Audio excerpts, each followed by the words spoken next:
A world-class Alpine trail is being killed off, and the reason should worry every rider.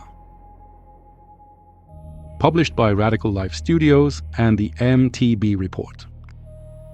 One of the most loved natural trails in the Alps is heading for the chop. The Council of Biberwier in Austria's Tyrol wants to close the legendary Blindsee Trail to mountain bikers from 2027. MTB Report. You can still ride it through the 2026 season. After that, it's set to be gone. It looks like a small-town Tyrolean spat. It's actually a case study in why trail access in Austria is so dangerously fragile in the first place. The Blindsee Trail has been one of the region's headline acts since 2014. Roughly 8.2 kilometers, about 5 miles of descent, around 710 meters, 2,300 feet, of vertical drop, a proper natural trail feel, and the turquoise Blindsee Lake waiting at the bottom as your reward. That's the trail now on the chopping block. According to regional newspaper reporting, Biberwier's council has voted for the closure, unanimously as it stands. The trail stays open for the current 2026 season, then shuts to bikes from 2027. As yet, there's no detailed official rationale published by the municipality, so the picture rests for now on press reports and early comments from the town hall. The crux sits in 2 words: shared trail, a route used by hikers and bikers at the same time. In the council's view, that simply no longer works here. The lower section runs right past the popular Blindsee Lake, busy in summer with walkers, swimmers and families. Put fast descending riders and strolling pedestrians on the same strip of dirt, and friction is guaranteed. Local reporting points to rising aggression and recurring conflicts. The council's conclusion is blunt: if coexistence on one trail doesn't work, the trail gets closed. The mayor has pointed the finger squarely at the regional tourism board, saying the problems have been known for about a year and too little was done. The tourism board, for its part, is hoping to head off the closure of one of its flagship attractions, so the final word may not be spoken yet, even if the decision points firmly toward a shutdown. Here's the part international riders need, because it explains why this happens faster in Austria than almost anywhere else you'll travel to ride. In most places, riders take some baseline access for granted. Scotland has its right to roam. In the US, the fight is over, which public lands bikes and e-bikes may use. Austria flips the default entirely. Under the 1975 Forest Act, anyone may enter the forest on foot, walking, hiking, running. Cycling and mountain biking are not covered. To ride, you need the explicit permission of the landowner or the party responsible for the path. In plain terms, in the Austrian forest, riding is forbidden by default unless it's expressly allowed. Every legal trail has to be contractually opened up, effectively bought, before a wheel turns. There doesn't even need to be a no biking sign. The ban is the baseline. Ride where you shouldn't, and you're looking at administrative fines and, in theory, civil claims for trespass. Then there's the second level, liability.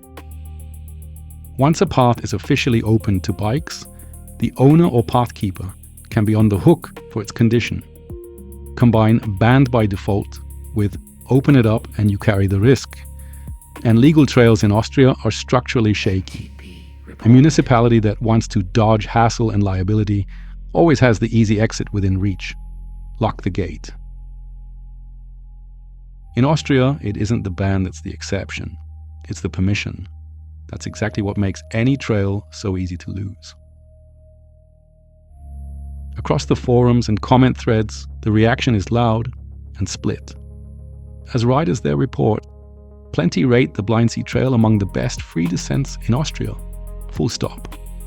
The grief runs deep, and so do the voices riding Austria off wholesale as bike hostile and rerouting their next trip to Italy or Switzerland.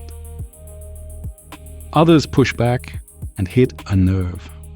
Riders who loudly call to boycott the region and let it milk the tourists elsewhere are, in many bikers' eyes, handing over the exact ammunition used to justify closures.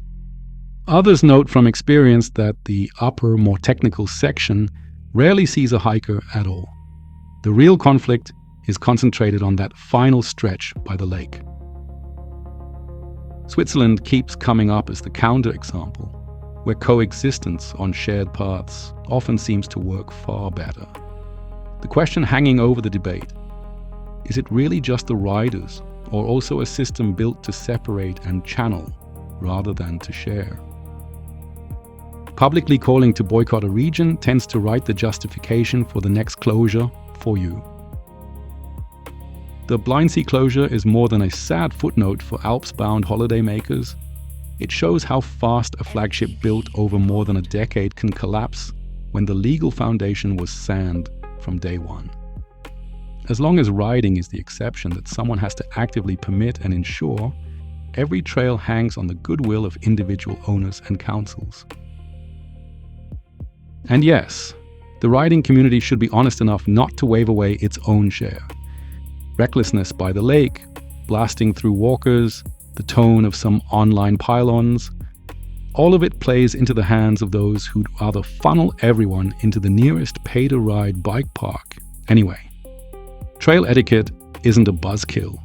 It's trail preservation in its most practical form. But the sober truth stands. A council that takes the easy road and closes, instead of working with its tourism board, landowners and advocacy groups towards something workable, loses more than a trail in the end. It loses trust and guests. Still rideable in 2026. As it stands, the Blindsee Trail remains open this season. If you want to experience it, don't leave it forever. Check the status first. The situation is fluid and an official rationale is still pending. Before you travel, look up the latest and heed the signage on the ground. Ride like a guest. The lower section by the lake is full of pedestrians. Drop the speed, say hello, yield. On a shared trail, that's the deal, not a favor. Understand Austria, riding in the forest is only legal on designated routes. Knowing that keeps you out of trouble and helps protect the trails that are still standing.